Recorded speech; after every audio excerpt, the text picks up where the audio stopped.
Muy buenas tardes, bienvenidos a la primera sesión de tarde que tenemos hoy, que es, la verdad es que es un honor estar aquí en esta mesa redonda, o mejor dicho, este diálogo que van a tener aquí pues, dos escritores, que además también son dos poetas, traductores, pues grandes pensadores también de nuestro mundo de hoy, y que tengo la suerte, ¿no?, de poder presentar. Lo voy a hacer muy brevemente porque lo que nos interesa es escucharles hablar a ellos. A mi izquierda tengo a José Ángel González Sainz, escritor, traductor, que actualmente dirige el Centro Internacional Antonio Machado, uno de los coorganizadores de estos encuentros, soriano, licenciado en Filología Hispánica y que tiene una amplísima experiencia de más de 30 años en la enseñanza del español como lengua extranjera. Ha vivido en Milán, Trieste, Padua, Venecia.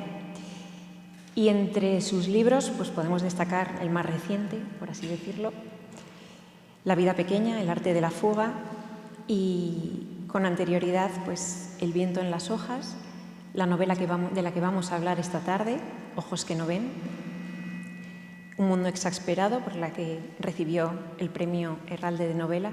Ha sido también premio en el año 2006 de las Letras de Castilla y León. Y ha escrito, escribe también, ha escrito y escribe artículos en medios de comunicación, periódicos como El País, El Mundo, ABC, Zenda. Bien. Ojos que no ven, muy brevemente, podemos decir que es una novela que se desarrolla en los años 60 y 70 en la España interior. Felipe Díaz, que tiene que emigrar con su familia al País Vasco y narra, en el fondo, la historia de una familia castellana inmigrante y aborda de una manera muy personal e intimista las tensiones que genera el nacionalismo con un hijo que se radicaliza y que comienza a introducirse en ese entorno independentista vasco. A mi derecha tengo a Adolfo García Ortega, vallisoletano, que también es escritor, traductor, poeta, articulista. Es autor de, como pueden observar, de una amplísima obra literaria. Ha sido editor también en El País Aguilar, director de Seix Barral. Actualmente es adjunto a la dirección del área editorial del Grupo Planeta. Ha trabajado también en numerosos medios de prensa, periodismo cultural, crítico literario también en medios de comunicación como El País, La Vanguardia, Diario 16, revistas como El Urogallo, Quimera, Leer. Bueno, como ven, currículos amplísimos. Traductor, y ha escrito novelas como Mampaso, Café Hugo, Lobo, El mapa de la vida, El evangelista, Una tumba en el aire, que es de la que vamos también a hablar y de la que van a dialogar esta tarde, que fue Premio de Málaga en el año 2018. Autor de cuentos, de poesía, y su novela, Una tumba en el aire, recoge y reconstruye un crimen real producido en el año 1973, que quizás conozcan, ¿no?, la de esos 3 jóvenes gallegos asesinados en Francia una noche que habían cruzado la frontera para ir a ver una película al otro lado de la frontera. Bien, es una investigación novelada que tiene un fuerte espíritu documental, como nos contará ahora el propio autor. Muy bien, yo voy a iniciar el diálogo simplemente para que ellos ya cojan el hilo. Al final abriremos también un turno de preguntas para todos aquellos que quieran preguntar lo que sea, ¿no? Mi primera pregunta es muy elemental, ¿no? 2 escritores castellanos, Valladolid, Soria, se podría decir ajenos vitalmente, ¿no?, al País Vasco. ¿Qué es lo que os ha llevado a escribir acerca de la cuestión del terrorismo y la violencia terrorista a través de estas 2 novelas? ¿Quién quiere empezar? Adolfo. Sí, ¿se oye? Bien, ¿no? Bueno, buenas tardes a todos.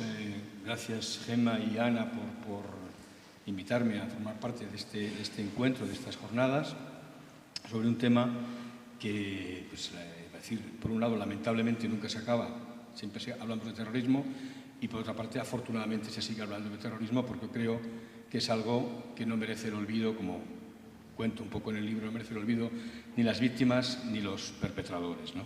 Ni los victimarios. ¿Por qué llega un chico de Valladolid a hablar de ETA? Es decir, quizá la pregunta clave es decir, ¿por qué un español no puede hablar de una cuestión tan palpitante, tan dramática y que ha marcado tanto la historia de España, puede incluso seguir coleando todavía de los últimos 50, 60, 70 años? Pues quizá porque todo escritor, y José Ángel, por supuesto, estará igual de acuerdo en esto, los escritores somos almas que esponjosas, esponjamos y absorbemos la realidad. Nos interesa explicar la realidad y nos interesa explicarlo a nosotros mismos, ¿no? Por supuesto, el tema del terrorismo tiene unas connotaciones siempre delicadas. Es decir, delicadas en el sentido de que hay víctimas, hay gente que ha padecido el terrorismo y hay gente que lo ha causado. Hay buenos y hay malos. Luego comentaremos cómo me he encontrado con mi lectura de mi libro gente que me ha llegado a censurar que mi libro era maniqueo. Y bueno, pues mi libro es maniqueo porque en la ecuación terrorismo es una cuestión maniquea. Hay buenos y hay malos.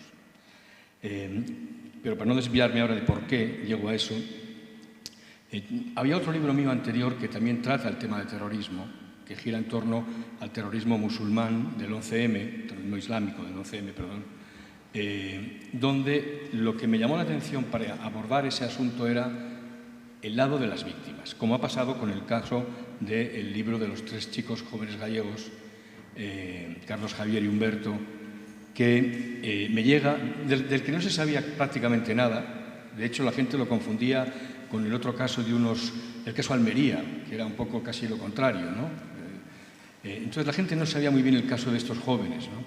Y cuando me llega la historia, igual que me pasó con el otro libro que me llega de rebote, pues lo que me llamó fundamentalmente la atención era que iban a ver una película, iban a ver la película del Último Tango, y que en ese sentido eran como todos los españoles que en aquella época cruzaban, que podían cruzar la frontera para ver algo que estaba prohibido.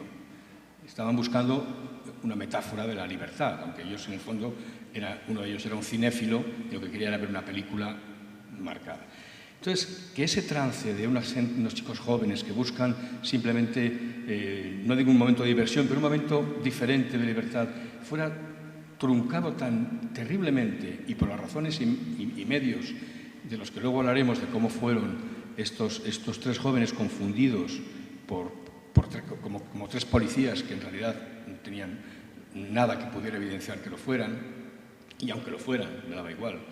Es decir, eso me conmovió especialmente, la mezcla de la inocencia frente a la barbarie, ¿no?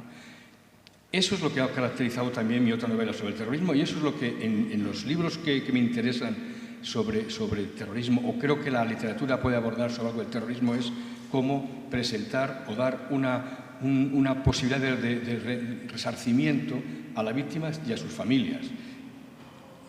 En el caso, luego hablaremos un poco más, en el caso de mi novela, pues las familias, obviamente, como los cuerpos nunca aparecieron, estaban con esa herida abierta.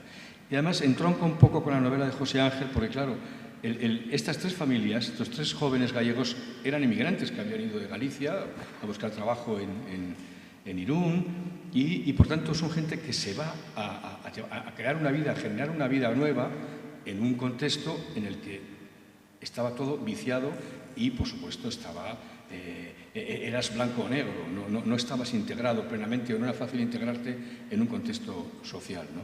Entonces, bueno, pues uno de Valladolid se enfrenta a eso y decide hacerlo porque los escritores queremos buscar siempre el quid de la historia para encontrar y resarcir o redimir un poco a las víctimas, ¿no? Al menos esa es mi intención con estos 2 libros, ¿no?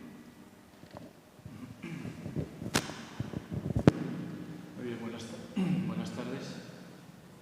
Nosotros nos vamos a oír malamente. Así que... ¿Prefieres sentarte aquí? Por el micrófono. Tu pregunta, Gemma, pues, es curiosa y es lícita y de alguna forma replica... No se oye nada.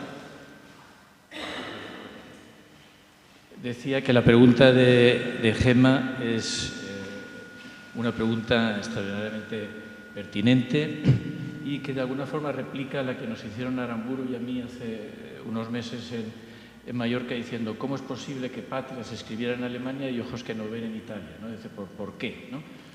Bueno, en parte porque es más cómodo escribir a distancia. La distancia es fundamental para cualquier operación de escritura.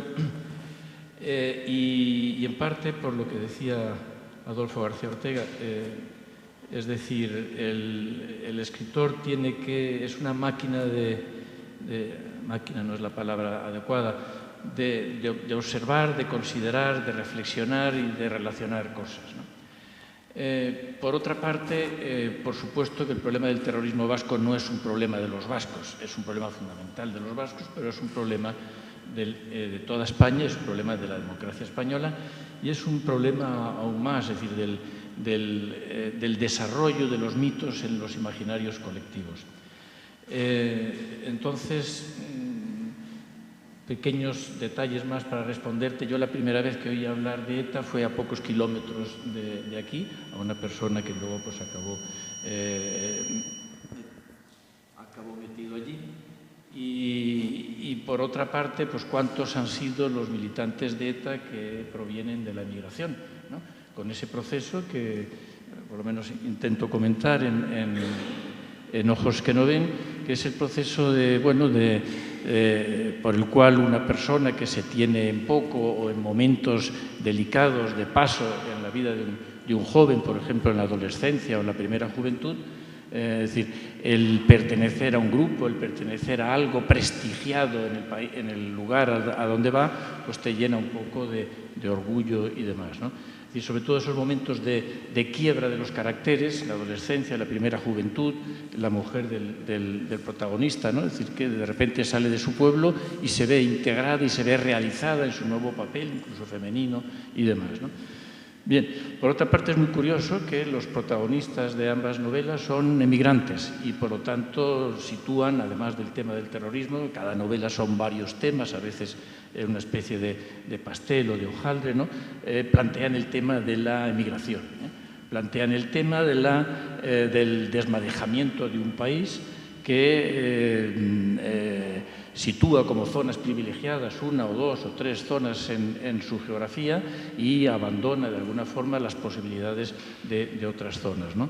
El País Vasco o Cataluña pues han sido tradicionalmente, durante el franquismo fundamentalmente, y después pues las zonas donde había muchas más posibilidades de vida y por lo tanto donde buena parte de los habitantes de nuestras provincias pues en cuanto podían pues iban allí en busca de una mejor vida porque ahí podían desarrollar mejor esa vida, ¿no? Bien, entonces, pues bueno, yo creo que probablemente tengamos una mirada un poco más distanciada, por supuesto preocupada por uno de los acontecimientos políticos, una de las experiencias políticas más importantes de nuestro país, que han puesto en peligro a la democracia y siguen de alguna forma ahí con en algún tipo de rescoldo poniéndola en peligro, ¿no? Hasta aquí, yo creo que... Eso que has dicho de efectivamente estar lejos nos hacía no tener una mirada intoxicada de la situación. Una cosa que mi novela viene a plantear o que la novela encuentra es que el terrorismo muchas veces, los terroristas parten de una autojustificación ideológica. Por supuesto, ellos se convencen de lo que están haciendo, no tienen más remedio que hacerlo, hay una especie de fatalidad que les lleva a hacer eso. Pero no se dan cuenta que o realmente el terrorismo está en el borde de la criminalidad, está en el borde del crimen cruel, sin más. Es decir, la frontera entre lo ideológico que te permite justificarte tus acciones y la acción final está en una línea roja imperceptible muy delicada. Los tres jóvenes que salen a ver la película se topan, son confundidos con policías, efectivamente, y hay un momento en la novela en que, bueno, son confundidos con policías, los secuestran y deciden torturarlos para que cuenten lo que saben. Pero hay un momento dado, no muy tardío, muy pronto de su acción, de los etarras, que se dan cuenta que no son policías y siguen torturándolos hasta matarlos y enterrarlos. Y hay una época, hay un momento, hay una fase de la historia, de esa noche terrible, en que tratan de encontrar argumentos ideológicos muy trasteros para justificar la acción que han hecho. Y al final, lo que evidencia libros como estos, literatura como esto, lo que evidencia es que esa delgada línea roja entre la acción justificada para ellos y el crimen burdo, cruel y tremendamente sádico en un momento dado, no existe. Es una frontera muy, muy breve. Entonces, cuando al final los matan, en el fondo, unos de ellos acaban diciendo, los matan. ¿Por qué los matan? ¿Por qué los matamos? Los matamos porque son españoles. Acaban diciendo eso. O sea, es una acción que ya rompe toda justificación y aparece el odio. Cuando aparece el odio, que es la base que alimenta todo terrorismo, por mucho que lo justifiquen, es lo que enfrenta a la sociedad con acciones como esa, lo que hace que la sociedad civil, seamos de Valladolid, seamos de Barcelona o seamos de donde seamos, es decir, digamos no a situaciones donde el terrorismo no hay justificación, es una acción criminal.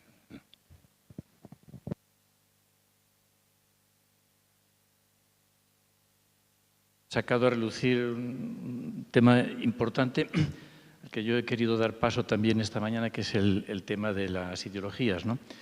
Es decir, esta mañana decía que antes que los actos, en este caso los actos de barbarie, los actos de una barbarie y de una crueldad sin límites, que son los que tú narras en tu novela, antes de eso hay un relato y hay una ideología. Entonces, la ideología, mal que nos pese, porque probablemente muchos de nosotros la hayamos tenido, incluso hay alguno que la tenga, es un esquema de simplezas sustitutivo de la confrontación con la realidad. La confrontación con la realidad es siempre algo duro. Tienes que estar continuamente observando, tienes que estar continuamente analizando, tienes que estar con la prueba empírica que dirían los científicos continuamente engatillada, ¿no? Es decir, la realidad es dura. Comprender la realidad es muy duro, porque además fluye, cambia, ¿no? En cambio, la ideología te da un sistema de tranquilidad absoluto, ¿no? Porque te sustituye la realidad por un esquema. Un esquema cuanto más simple, más utilizable para la acción. Y ese esquema sustituye todos los niveles. Sustituye la necesidad intelectual, porque una ideología pues, te hace ver solo las cosas con las que estás de acuerdo. Las cosas que no coinciden o que no se ajustan con lo que tú crees, pues entonces las pones debajo de la alfombra, las orillas, las omites, procuras, por supuesto, no dar rienda suelta, no divulgarlas, ¿no? Desde un punto de vista práctico, pues la ideología es inmune al error y al fracaso. ¿Qué más le da a un comunista que el comunismo haya producido en todas las veces que se ha puesto en práctica millones de asesinatos? ¿Qué más le da? ¿Qué más le da que haya cosas que fracasen siempre? Le da igual, porque la ideología sustituye eso, ¿no? Y por otra parte sustituye efectivamente a la moral. La moral soy yo. La moral, la sustitución de la ideología por la moral, de la distinción entre bueno y malo por mi ideología y la de los otros, es clarísima. Yo pienso que además, porque esto es más o menos lo que dice Jean-François Revel, al que cito siempre, produce también una sustitución lingüística. La ideología te exime de llamar a las cosas por su nombre, ¿no? Cuando esta mañana se hablaba de que si ETA es de izquierdas o no es de izquierdas, bueno, yo no sé qué es ser de izquierdas. Supongo que lo más cercano a ser de izquierdas o a ser de derechas, pero bueno, como nosotros por donde venimos a lo mejor nos importa más eso, pues ser de izquierdas supongo que es algo así, una aproximación más real, es ser aquello que dicen que es ser de izquierdas los que se dicen que son de izquierdas. parece un galimatías, pero yo no creo que haya nada más justo. Es decir, que bueno, si me conviene que el PNV sea de izquierdas, pues ¿por qué no va a ser de izquierdas? Si me conviene que Esquerra Republicana o que Junts sean de izquierdas, pues ¿por qué no van a ser de izquierdas? Si me conviene que la singularidad de una región sea de izquierdas y no la igualdad, pues ¿por qué no va a ser eso de izquierdas? Bueno, pues es lo que yo quiero que sea, sobre todo si yo tengo el poder, ¿no? Estas ideologías, que como se decía esta mañana, se decía, no creo que alguno de los terroristas hubiese leído mucho de marxismo o lo que sea. Da igual, no hay que leer mucho para tener una ideología. Es más, cuanto menos leas, incluso de tu propia ideología, mucho mejor, ¿no? Es decir, las ideologías son relatos muy pobres, ¿no? Y muchas veces son tics, tics en el afeitado del bigote, en las prendas que utilizo, en media docena o una docena de frases más o menos hechas, que son las que utilizan tus personajes cuando están torturando, ¿no? Es decir, es muy poca cosa. Y esa poca cosa sustituye la inmensa complejidad de la realidad, ¿no? Y cuando la ideología se une con la construcción de mitos, entonces ya estamos ante un material muy inflamable, ¿no? El mito fundamental que nos ha encandilado, supongo que a muchos de los que estamos aquí, es lo que nunca acaba de morir, que es la infame flor del romanticismo. Perdonadme decirlo así, de una forma, la infame flor del romanticismo. El romanticismo es algo que ha impregnado las sociedades europeas desde hace mucho tiempo y, jolín, es una planta que no acaba de morir nunca. Y tiene muy buena prensa y tiene muy bonito nombre. El romanticismo, su raíz rusoniana, una de ellas, es yo me siento un ser auténtico, la sociedad no me comprende, el ser auténtico se pone en lucha con esa sociedad que no le comprende. La sociedad es lo que hay a mi alrededor en cada momento, ¿no? Y ese yo auténtico, ¿no?, que Kant diría, perdonadme la pedantería, que es una ilusión óptica, ¿no?, creada por las brumas cuando el espíritu sucumbe a la visión de las brumas a lo lejos, ¿no? Ese yo auténtico, por arte de Birlibirloque, adquiere varios nombres. Y le puedo llamar pueblo elegido, le puedo llamar raza, le puedo llamar género. Bueno, tiene varios nombres. Y siempre es sentirse elegido, superior, auténtico, frente a la inautenticidad de la sociedad que nos rodea, ¿no? Entonces ahí, bueno, se va mezclando la ideología, el mito, el sentido del otro como enemigo, y todo eso se mezcla y crea una especie de cóctel molotov perfectamente inflamable y, sobre todo, que es la coartada para que cualquier acto que se cometa, incluso el más vil, el que tú relatas en la novela, porque es que se necesita vileza humana, ¿no? Es decir, hay novelas como la tuya que provocan, o como la película que vimos ayer de Hernández Cava, es decir, que tienes que esperar media hora para respirar bien, porque es que es tal el asco que te produce el género humano al que perteneces, ¿no?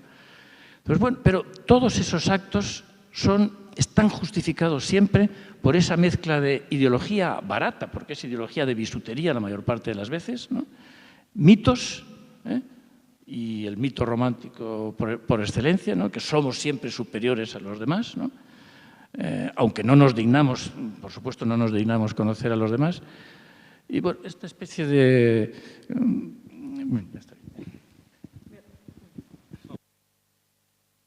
Decía José Ángel, es decir, el tema de las ideologías y tal, claro, yo no puedo evitar pensar también en el terrorismo musulmán, islámico, y perdonad porque confundo la palabra musulmán islámico, no es correcta, efectivamente es islámico. hay un cóctel en el terrorista, hay un cóctel en el terrorismo que es una mezcla de fe, jerarquía y estupidez. Es decir, efectivamente el terrorista tiene una fe en una causa identitaria de manera ciega hasta extremos, lo vemos con los yihadistas en cualquier otra acción terrorista que hemos visto en el mundo, una fe ciega que no solamente ya te lleva al paraíso, sino que es una fe que te lleva directamente a la ceguera de la realidad, a huir de la realidad. Pero la clave en la organización terrorista está en la jerarquía. Es decir, no todos están al mismo nivel de capacidad de responsabilidad y decisión. Hay una serie de jefes, jefecillos, jefazos, que son los que marcan unas líneas ante los cuales los obreros de la causa terrorista se pliegan y acaban incurriendo en una especie de estupidez ante la realidad. O sea, el terrorista que es capaz de poner una bomba es un estúpido frente a sus vecinos. El jefe que le manda a hacer eso o el jefe que organiza esa fe para que acabe haciendo lo que tiene que hacer, ese es un mal bicho. Pero el terrorista base, el terrorista obrero, es un tonto del culo con fe y sin ningún sentido de empatía hacia lo colectivo. Ese es el cóctel de lo que es un terrorista, sea el que puso las bombas en los trenes de Madrid, el que hizo la sala Bataclan, o el que mata a los 3 chicos, o el que genera un odio, un entorno de odio para que se rechace y se pueda llegar a justificar el crimen del vecino, ¿no? Es un poco en abundamiento eso, porque realmente, claro, es muy fácil mezclar derechas e izquierdas. Es decir, la derecha y la izquierda muchas veces es una cuestión de trato político en tiempos de paz, de manera de valorar a lo mejor asuntos sociales, asuntos tradicionales, pero el terrorista, por ejemplo, el terrorista identitario de corte nacionalista es eminentemente ultra convencido de elementos tradicionales básicos de tierra, de diosecillos, de mitos, de falsas identidades que se las asumen, ¿no? Esa es un poco la divergencia entre derecha e izquierda en época de terrorismo, porque es decir, no se puede aplicar un concepto político cuando realmente lo que se está haciendo es una acción que acaba en un crimen, ¿no? En un atentado. Sí.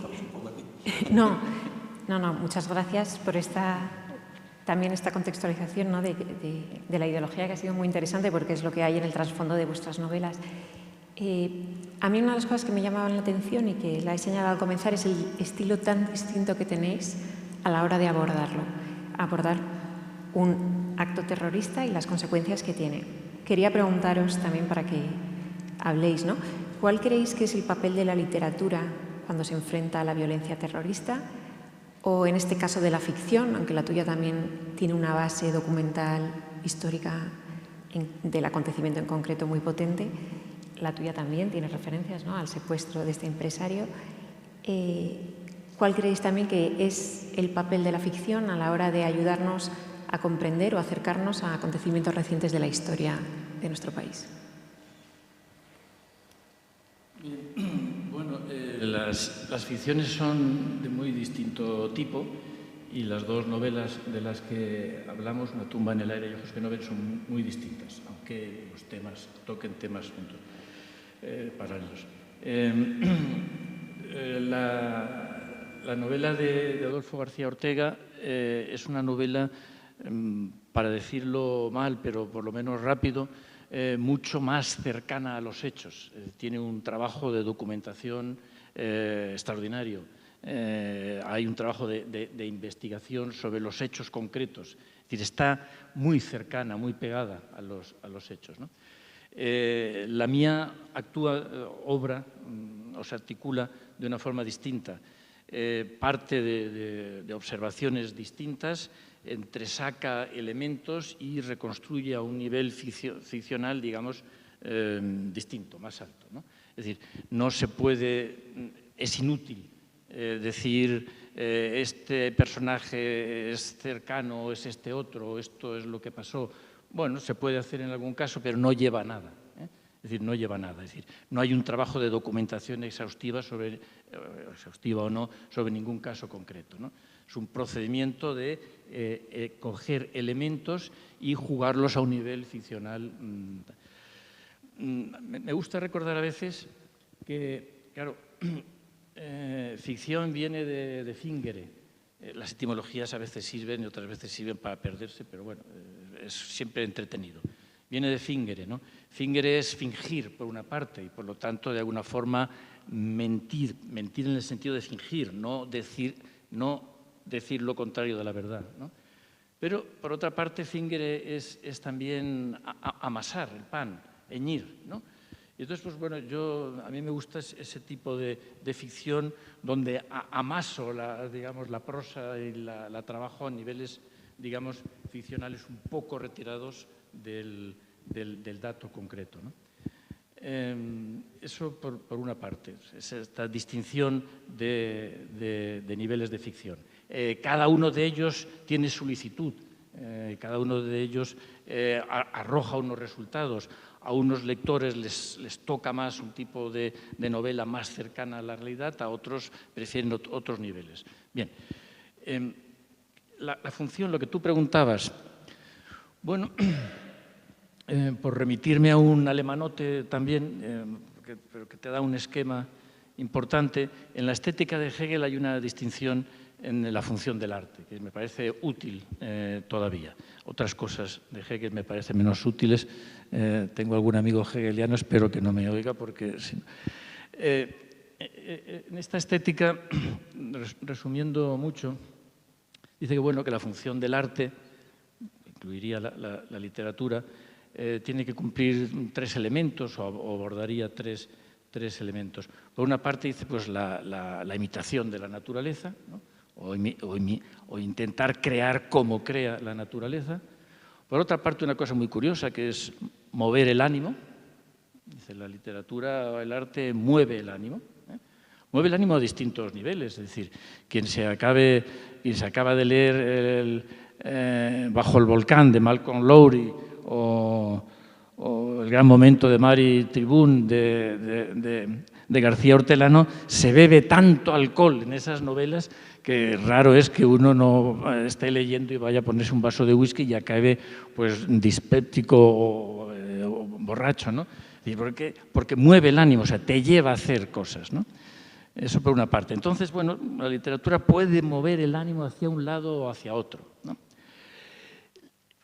Esto es lo que se suele repetir de Hegel, pero hay un tercer momento que es más inquietante, porque dice que, claro, el arte aspira a un bien superior. En el arte hay una aspiración a un bien superior. Esto, por supuesto, tiene una lectura religiosa, pero lo que dice Hegel es más complejo. Lo que dice es que ese bien superior es el camino o el proceso de, vamos a decirlo con palabras nuestras, de desasnar al ser humano, ¿no? Es decir, refrenar las pasiones y la vileza del ser humano, ¿no? Quitarle fogosidad a esas pasiones malvadas, ¿no? Entonces, bueno, en un principio de aquí salió la literatura edificante, de la que tanto nos hemos burlado durante tanto tiempo, ¿no? De los textos edificantes del mundo de Amichis, de Cuore, de todas esas cosas, ¿no? Hasta que John Juaristi lo recogió, ¿no? Entonces, bueno, ha habido un momento en que parecía que de lo edificante de la literatura edificante había que resguardarse, y automáticamente que lo edificante era lo contrario, lo iconoclasta, lo destructivo y demás, ¿no? Llega un momento, yo recuerdo que con El mundo exasperado, algunas críticas coincidían, dice, el joven, entonces era joven, el joven más ácido y más iconoclasta y tal, y cuando leí la tercera vez tal, digo, ¿pero qué es esto? Digo, parece que ser iconoclasta es la única forma de ser icónico ya en esta vida. Que si no quieres destruirlo todo, es decir, que la forma de edificación es querer destruirlo todo. Entonces yo creo que había que reconsiderar otra vez esta noción hegeliana de, bueno, aspirar a un fin superior, y ese fin superior es el camino interminable y continuo de ir quitándole vileza a las pasiones humanas e ir encauzando hacia un proceso de civilización, ¿no? Entonces, tal vez el arte cumple o la literatura cumple esa labor todavía, ¿no? Somos escritores distintos y lo bueno de la literatura, a mí lo que me gusta es que las novelas, los escritores seamos todos distintos y que ofrezcamos un mosaico de ficciones y narraciones muy diversos. Es decir, aparte de que a mí personalmente me interesa escribir, todos mis libros son un poco diferentes. Es decir, hay autores que hacen más o menos siempre un tipo de libro parecido y otros que buscan o buscamos hacer un tipo de literatura donde, en mi caso, el concepto de reto y desafío, de buscar una forma para una historia, es lo que me excita literariamente, lo que me gusta como actividad literaria. Pero, concretamente, en el caso que nos ocupa del tema, claro, es decir, la manera de abordar una novela, por ejemplo, como la mía, que requiere investigación, requiere tener datos, uno puede abordarse desde el punto de vista del periodista. El periodista, obviamente, tiene que contrastar toda la información y donde no puede contrastar o no tiene datos, pues no puede seguir, queda una laguna. El historiador le pasa lo mismo, el historiador necesita investigar, contrastar y ceñirse incluso a fuentes fidedignas y justamente donde no hay esa información genera una laguna. El escritor precisamente lo que va es, basándose en lo que haría un periodista, en lo que haría un historiador, va a esas lagunas donde aporta la imaginación. El aportar la imaginación es aportar también la parte emocional de los hechos. Y esa parte emocional es un pacto con el lector. El lector entiende que lo que está leyendo es un fingimiento, no una mentira. Es una manera de abordar la verdad de otro modo. Es decir, ¿qué sabemos de la batalla de Waterloo? Tenemos muchos libros de historia, pero todos tenemos una parte emocional a través de Los Miserables o La Cartuja de Parma. ¿Qué sabemos de las campañas napoleónicas? Guerra y paz, pero hay una bibliografía de historiadores acojonante. Es decir, la literatura aporta algo fundamental para la narración colectiva, que es el mito, la mitificación de los hechos, que es un poco la transformación en otra cosa, en una cosa en la que el lector de narración, el lector de literatura, se siente identificado.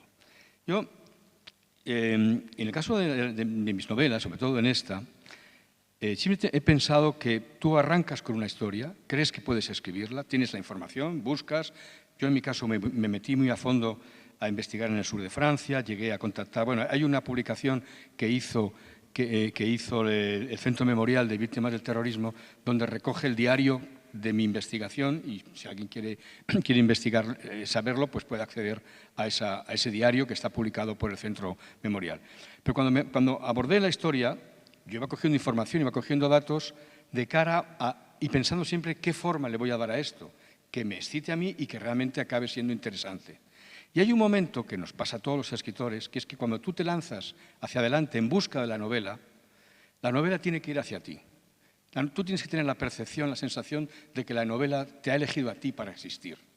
Ya sé que esto suena como metafórico y tal, pero yo creo que los escritores pensamos que las novelas existen en un lugar nebuloso y que somos meros mediums, por las que pasan las historias a través de nosotros al ordenador, a la mano, al cuaderno, y se convierten en ellas mismas. Y cuando se publican ya es una relación entre las novelas, los libros y los lectores. A mí me ha pasado una vez en alguna feria del libro, una lectora, un lector que se me ha acercado y me dice, su novela está muy bien, pero no me gusta cómo acaba. Y digo, señora, hable con la novela, no hable conmigo. O sea, ya es su problema entre la novela y usted, ¿no? Entonces, yo cuando estaba escribiendo, abordando y trabajando y buscando la forma, hay un momento en que me doy cuenta que la novela me elige a mí. Y de eso me doy cuenta, quizá también le ha pasado a José Ángel alguna vez con alguna de sus obras, cuando estás trabajando y tienes la sensación de que no estás solo escribiendo. Yo, vuelvo a decir, parece una metáfora, pero yo cuando estaba trabajando en mi casa, en mi zona, alzaba los ojos del ordenador y veía pululando por el salón de mi casa a estos tres jóvenes.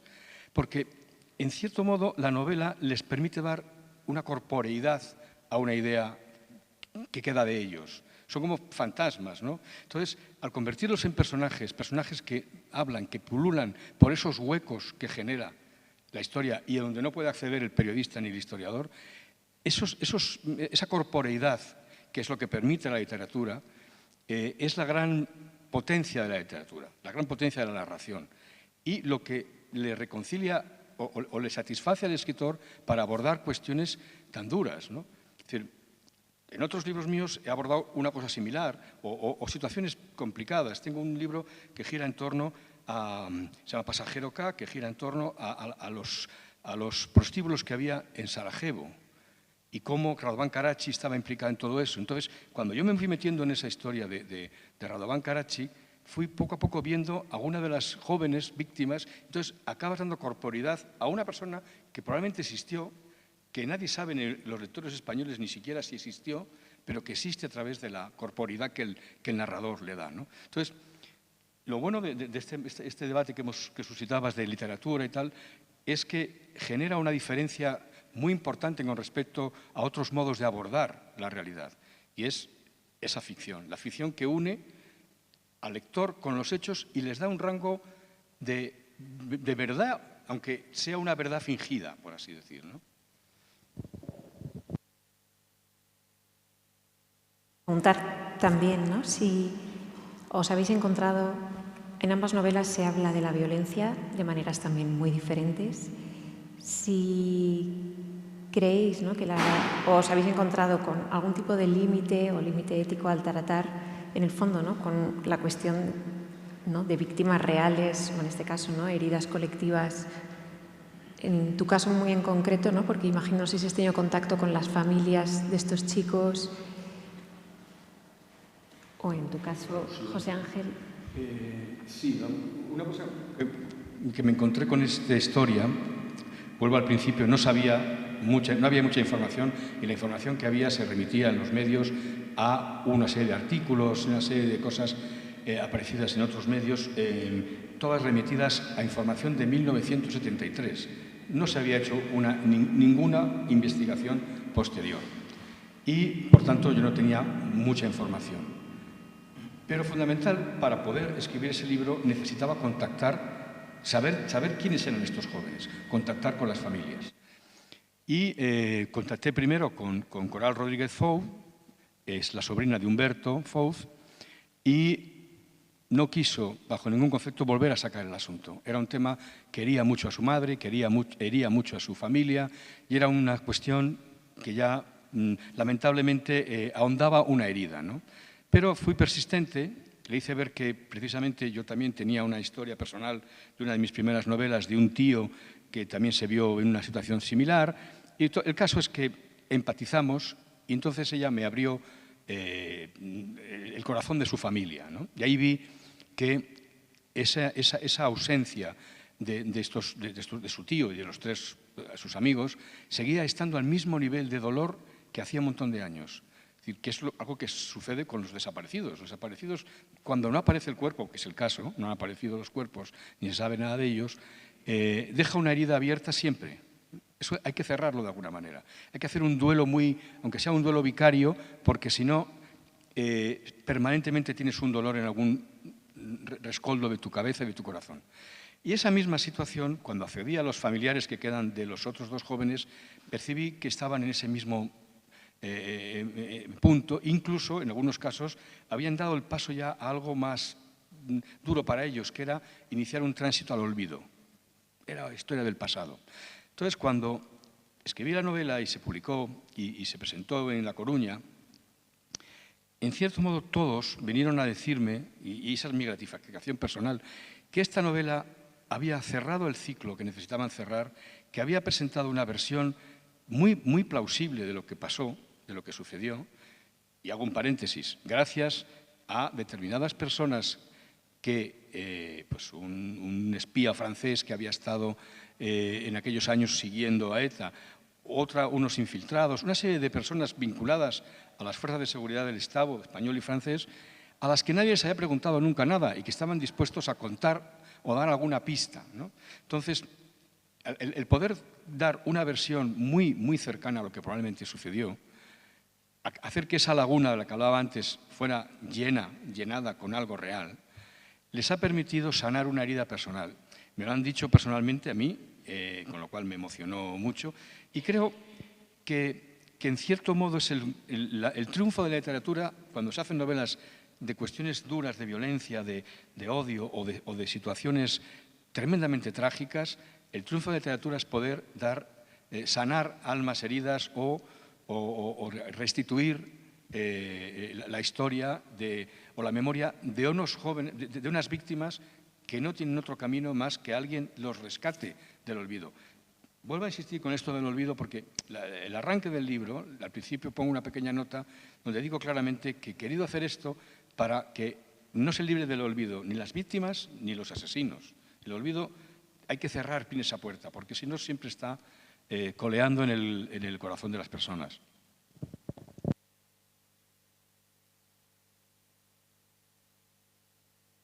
Por entrar en diálogo, vamos a ver, es un juicio de valor. Yo creo que tu novela es una gran novela por lo que dices, pero también por otra cosa, que está al margen no, o por lo menos a otro nivel, y que tiene más que ver con la especificidad de lo artístico, con lo específico de la creación artística. Por ejemplo, no sé cómo denominarlo, pero por ejemplo, articulas perfectamente lo que es una especie de máquina del destino, ¿no? Una especie de dinámica del destino que hace que el lector continuamente se vaya diciendo ¿pero cómo es posible? ¿Pero cómo es posible esta serie de azares, ¿no? Cuando se van encontrando con los terroristas? Es todo un conjunto de azares tan extraordinarios que acaba con la mayor catástrofe que es implacable. Entonces, ese es un tema que va por debajo de la cuestión de la relación con lo que has dicho, que es estupendo, ¿no? Pero que le da un espesor artístico superior, que es el dibujo del papel del azar, del papel de la concatenación de los azares, ¿no?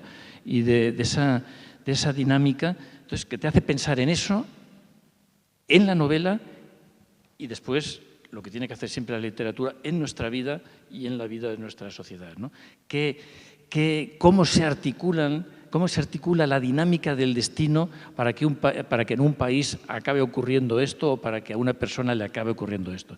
Entonces, yo creo que eso es lo que está por debajo de tu novela, que es lo que la hace, para mí le da también un espesor específico extraordinario.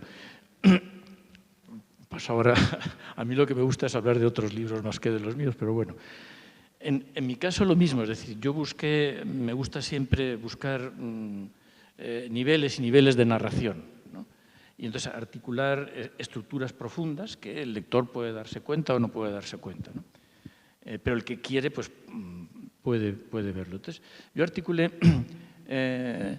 distintos niveles de expulsión, ¿no?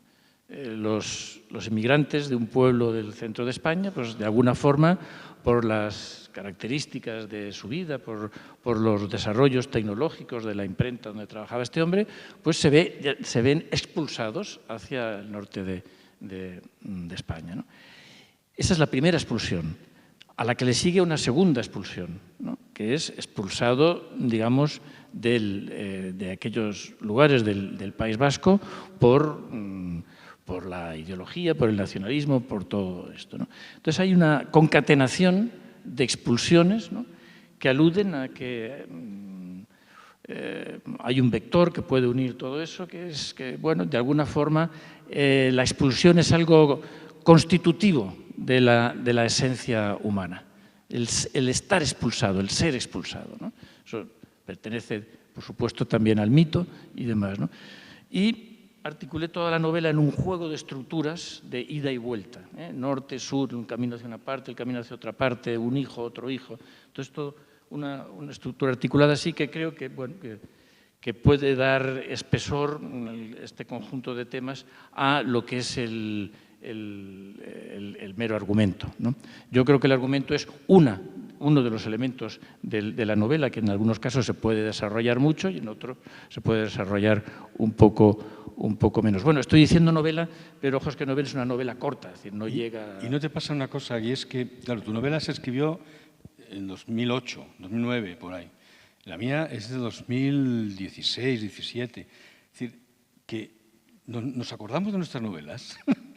Porque yo muchas veces me he encontrado con... Bueno, me pasa muchas veces que tengo que hablar de una novela que escribí hace años y de pronto me doy cuenta que hay cosas que no me acuerdo que pasan. Y tengo que preguntarle a alguien, a lo mejor a mi mujer, decir, oye, ¿pasó esto en la novela? O sea, al hablar de novelas de hace tiempo, porque los escritores no estamos siempre con la novela permanentemente presente. Es decir, no digo que olvidemos el argumento, que olvidemos las cosas, pero es un ejercicio el tener que revisitar tus novelas anteriores y es una tortura tener que releerlas. Es decir, porque ahora ya para venir aquí pues he releído cosas y entonces como siempre encontramos cosas que serían mejorables, pues dices, coño, joder, puse esto. No, la novela está muy bien, pero joder, esta frase podría haber sido otra, ¿no? Entonces, claro, el releernos y el visitarnos y acordarnos de nuestras obras es un ejercicio para los escritores, al margen del tema. Prefiero, más que hablar de la novela en sí, de los temas a que da lugar, ¿no? Porque creo que la literatura y el arte es también una oferta de temas de reflexión, ¿no? Y entonces, pues bueno, ahí es un terreno a lo mejor más cómodo porque no te tienes que acordar muy bien del argumento, de los nombres de los personajes, todas esas cosas, ¿no? Pero yo creo que esto también es un elemento importante, ¿no? Es decir, el arte da que pensar. El arte da que pensar, plantea cosas que luego se pueden pensar a un nivel ensayístico o demás, ¿no? Entonces, por ejemplo, la literatura sobre terrorismo, me parece que hablando con Roncesvalles ya hace un año, ahora ya debe haber casi el centenar de novelas sobre terrorismo vasco, más o menos algunas son memorias de familiares y demás, pero debe haber ya cerca del centenar de novelas, lo cual está muy bien, es decir, que se haya convertido en un género.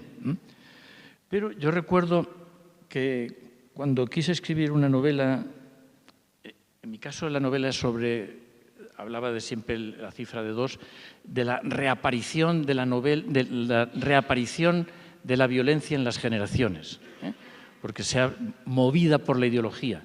En la familia del personaje protagonista ha habido un asesinato por parte del falangismo en la época de la Guerra Civil y ahora es el hijo, el nieto del asesinado por una ideología, el que asesina por otra ideología, ¿no? Entonces, en este caso es la reaparición de la violencia política a lo largo de las generaciones con signo distinto y con resultado igual, ¿no?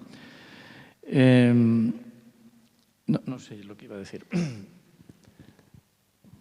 Has salido del tema, ¿no?, del olvido, el recuerdo, la memoria como sociedad y también, ¿no?, con todo lo que todos estos temas han supuesto en la literatura, que efectivamente se ha pasado de apenas unos pocos libros a un centenar. ¿Qué os preocupa más, ¿no?, que nuestra sociedad olvide o que recuerde mal en el sentido de crear, ¿no?, esas ficciones o en el mal sentido, ¿no?, esa mitología o esa ideología a través de los relatos? Bueno, yo creo que una sociedad post-traumatizada es cómo combinar el recuerdo y el olvido y manejar de una manera piadosa el perdón también. Es decir, creo que las sociedades se miden también por su capacidad de regeneración a nivel de generaciones nuevas y también a nivel de asimilar y asumir su capacidad de olvido y de perdón sin olvidar del todo, porque cuando lo que olvides del todo acabará repitiéndose. El caso que decías de este ciclo que vuelve para el mismo fin en otros bandos, ¿no? O sea, yo creo que ese es el reto de toda sociedad, de la madurez de una sociedad. Por desgracia, las generaciones parece que descubren el Mediterráneo y parten de cero cada vez que surgen esas generaciones nuevas. Entonces, el deber de las generaciones maduras, de los que ya frisamos en unos años escandalosos ya, una edad tal, es decir, creo que es el de no engañar, ser ecuánimes a la hora de hablar de las cosas, de la historia, introducir elementos conmiserativos, pero también de justicia. Yo creo que la sociedad debe perdonar, debe de mantener el recuerdo abriéndose a cierto olvido, pero nunca perder el sentido de la justicia, ¿no? Sí, bueno, la pregunta es complicada de responder. Yo ante estas palabras, estos conceptos grandes, siempre no me llega casi nunca la camisa al cuello, es decir, el perdón. Claro, para empezar a tratar el asunto, el perdón necesitaría que hubiese una admisión de culpa. Y admisión de culpa a muchos niveles. Por supuesto, del ejecutor, del asesino, pero también de la sociedad.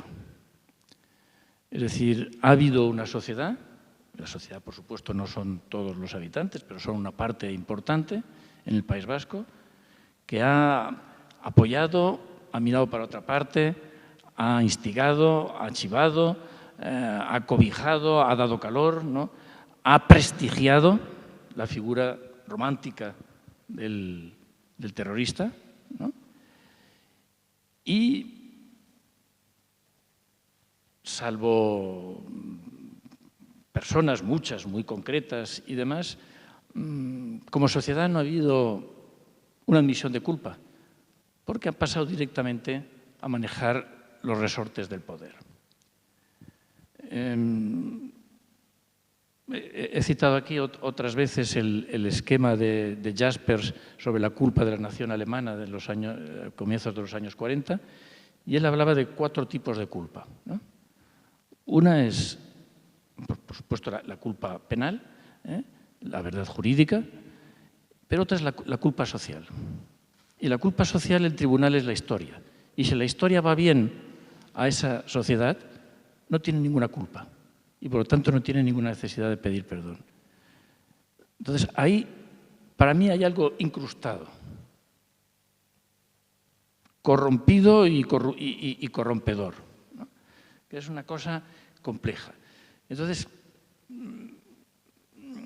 por supuesto que el perdón es una actitud personal, de conciencia personal, pero a veces me llama la atención la facilidad con que se perdonan las cosas. El que no otorga su perdón no quiere decir que a lo mejor no le perdone interiormente, pero vamos, otorgar el perdón tan fácilmente, pues no sé, me deja un poco perplejo muchas veces.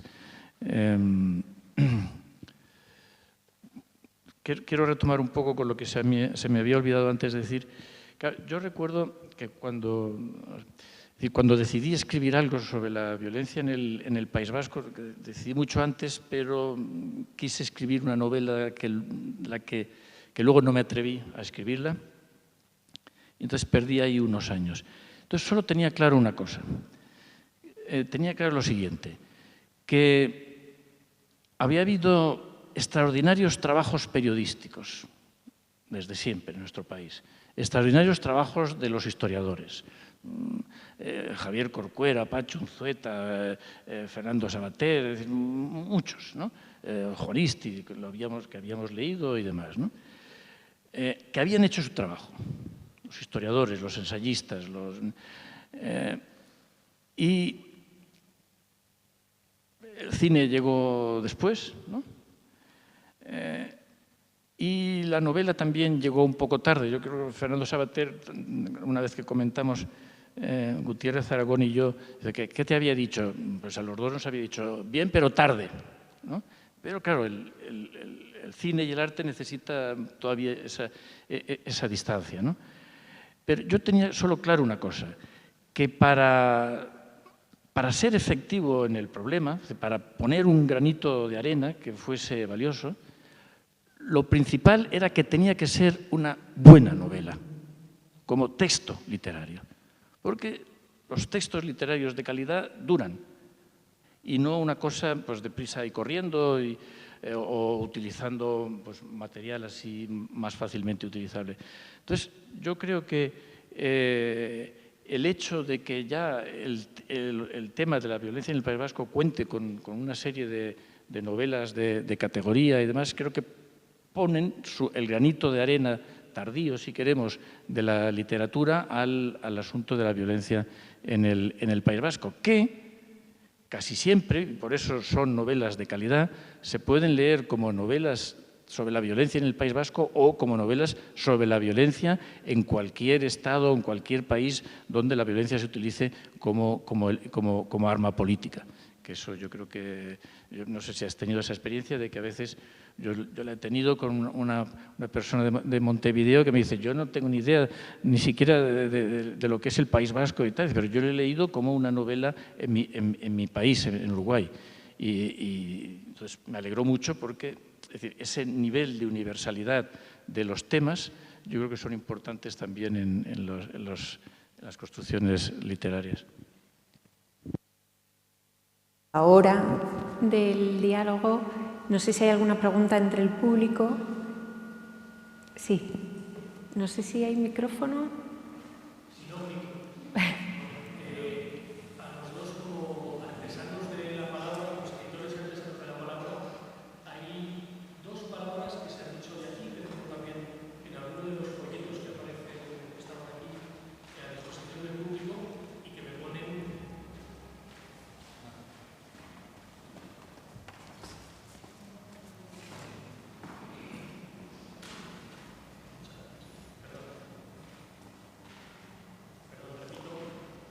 ¿Bien? Sí.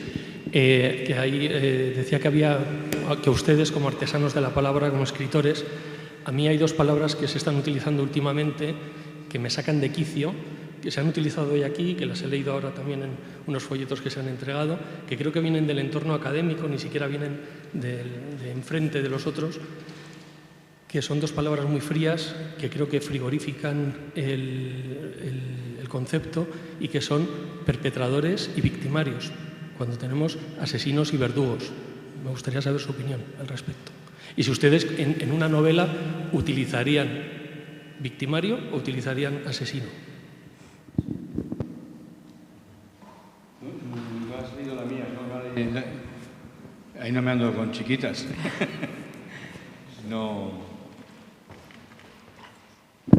Pueden ser términos más sofisticados, menos sofisticados, pero precisamente lo que me encontré, eso que contaba al principio, de que el reproche que me había hecho dos clubes de lecturas, me llega por internet, estas cosas, dice, no, la novela está muy bien, pero es muy maniquea porque toma partido claramente por un lado de las víctimas, de los que son víctimas de un asesino.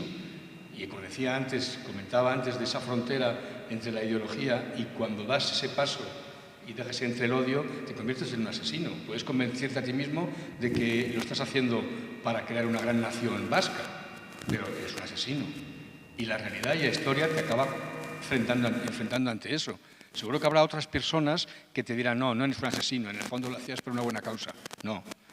Los escritores, los periodistas, los historiadores son los que acabarán diciendo con el tiempo claramente eras un asesino y esta es una víctima, que me parece la palabra más realista que puede englobar lo que es alguien que padece el crimen, ¿no? Sí, no, yo eso lo he comentado más de una vez. Vamos a ver, el hecho de dar muerte a una persona o de asesinar a una persona no es un hecho como otro cualquiera. Es decir, es un hecho aparte. Y ese hecho aparte es tan aparte que creo que necesita palabras gruesas. Palabras gruesas, las más decidoras, y las más decidoras son esas, ¿no?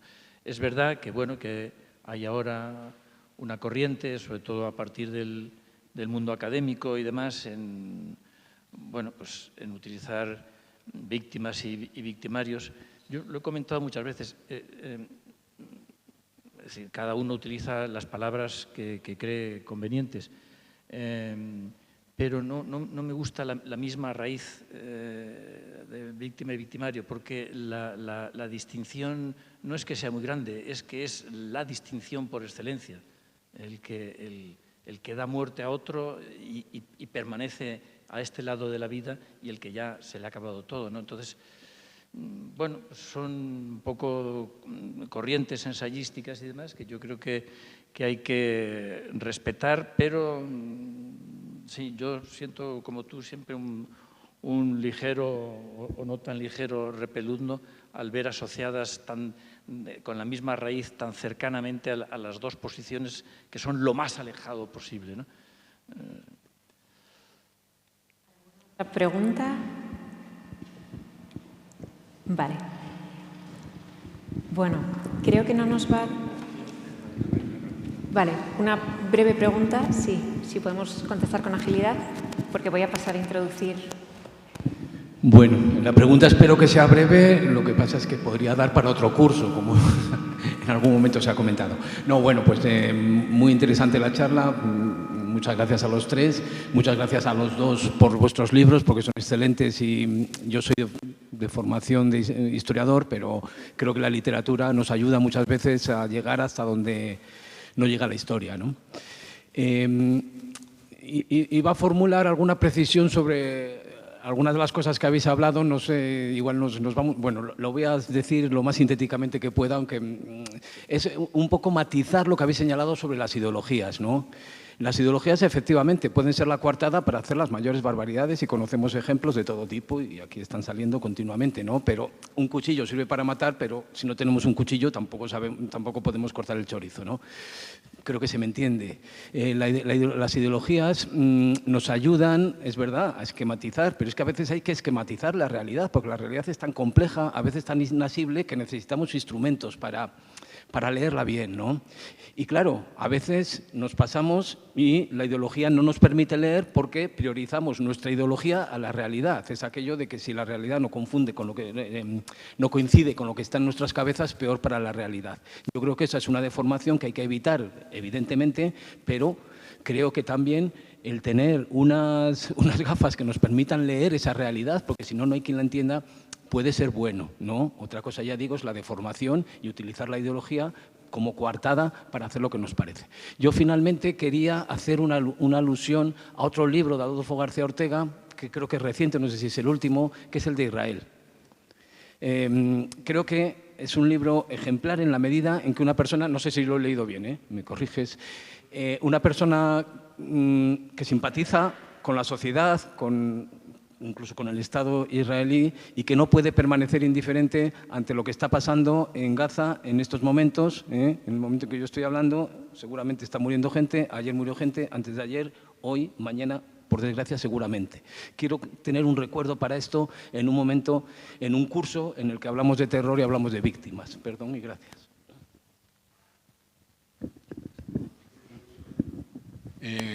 Gracias por haber leído el otro libro, que se llama precisamente Otro Israel posible.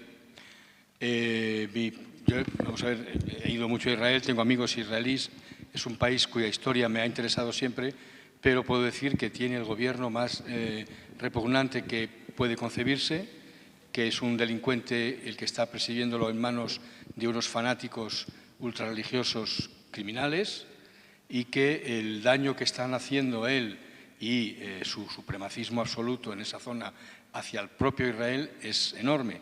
Pero añado, y no es un pero, y además añado que, por desgracia, vamos a poner un alto porcentaje de la sociedad israelí, un 70%, es cómplice implícito de muchas cosas. Como ahora yo he estado en Estados Unidos, llegué ayer y he visto y he podido percibir, para un proyecto personal, la enorme complicidad de buena parte de la sociedad bien pensante estadounidense con Trump y sus políticas. O sea, y como decía antes José Ángel, el tema de los nazis, de la sociedad nazi alemana, fue cómplice en un altísimo porcentaje de horrores que luego desmentirían, luego dirían, no sabíamos nada. No, llegará un momento en que la sociedad israelí, alguien, si sigue existiendo Israel, llegará un momento en que la sociedad israelí dirá, ustedes fueron cómplices de determinadas acciones absolutamente despreciables y censurables, y por supuesto que Europa no está tomando una postura de firmeza frente a eso, nos pone a todos en un nivel de complicidad implícita, pues que tenemos que asumir o tenemos que reconocer en nuestro interior, totalmente. Bueno, una rápida, por favor. Sí. Rapidísimo. Bueno, nos enzarzaríamos. Estoy muy de acuerdo en algunos reparos, pero vamos a ver, es decir, la ideología, para empezar, se contrapone bien a conocimiento. Es decir, el conocimiento es un esfuerzo continuo. La ideología te viene dada, y te viene dada incluso de antemano a la percepción de las cosas concretas que van sucediendo, ¿no? Y tiene un peligro muy grande también, que es su poder ilusionador, su poder ilusionador en torno a una finalidad extraordinaria, ¿no? Que son las grandes ideologías, ¿no? Entonces, ese poder hechizante es tanto más peligroso cuanto que es verdad lo que dice el dicho de que de ilusión también se vive, y como suelen decir algunos, y se muere y se mata. Es decir, las ilusiones humanas, que son parte de la vida, y por eso se vende tanta lotería, es decir, es un problema de consumo de tu dosis de ilusión, ¿no? Pero cuando es la lotería es inofensivo, ¿no? Consumimos ilusión, pero cuando consumimos ideología el peligro es mayor, ¿no? Por ese poder hechizante que sustituye, ¿no? Que sustituye, digamos, al proceso continuo y laborioso de conocer y de analizar en cada momento cada cosa, ¿no? Claro, es mucho más pesado, y las simplificaciones, pues, hombre, a veces vienen bien, pero no mucho rato. Vamos, eso es lo que creo, ¿no? Claro, te estoy hablando de una postura totalmente iluminista, que también tiene una confianza y tiene un peligro también, la dificultad de ilusionar a través del uso de la razón. Eso es un problema muy grave. Es decir, que tú engatusas con cualquier producto ideológico, pero ilusionar, lo que dicen los políticos, un proyecto ilusionante, digo, ay, madre mía, ilusionar con la racionalidad y el conocimiento y tal, pues es más difícil. Y por eso muchas veces, pues, partidos mucho más iluministas, tal, pues fracasan muchas veces, porque el público, pues lo que quiere es que lo ilusiones y que lo engatuses. Pero de vez en cuando las ideologías ilusionan en exceso, ¿no? Y ese yo creo que es siempre un peligro. Bueno, es una discusión. Sí, que seguramente podamos seguir manteniendo, pues, dentro de un rato. Bueno, antes de explicar la siguiente actividad, querría pedir un aplauso para agradecer a los dos escritores